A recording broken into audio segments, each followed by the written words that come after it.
Sarah Mathews is the latest person to be named as one of the future witnesses for the January 6th hearing. She's going to be testifying at Tuesday's hearing. You know, we had all talked about at that point about how it was bad and the, situation was getting out of hand.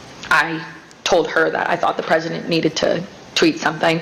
Then I remember getting a notification on my phone. We all got a notification, so we knew it was a tweet from the president, and we looked down, and it was a tweet about Mike Pence. Somebody made a comment in the news media, and they specifically said, why does it seem like when it gets to Trump's closest inner circle, that it's the women that seem to have the balls over the men? The men seem to be pleading the fifth and being generally scared or outright defiant of the subpoenas. But the women that are closest to Trump seem to be able to come in and they have the courage to testify. When Trump's picking his staff, he's got, he looks for two different types of staff. So with the men, he wants the most sycophantic, loyal men. He wants men that are basically going to chop their balls off and become eunuchs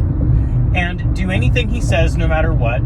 If Trump says, I want you to cut your finger off, they cut their finger off. That's what he looks for in the men. Now, women, he objectifies. He just thinks that they are there for his pleasure. He doesn't care how smart or stupid they are.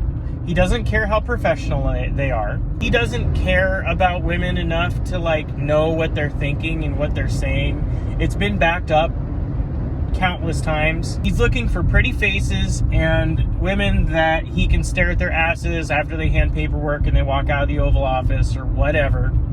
That's all he cares about, because he objectifies women. Because women are actually people and can think for themselves. I know that's a fucking shocker to Trump, but you end up in this situation where you have pretty women who are also smart and can think for themselves and are highly principled and professional turn on him because they aren't those sycophantic, diehard people. That also explains why he, quote unquote, barely knew Cassidy Hutchinson. He's like, oh, I barely knew her, she's bad news and all that. Well, he barely knew her because she's a woman. He doesn't give a fuck about women. Anyways, you guys have an awesome day. Keep scrolling. I'll talk to you next time.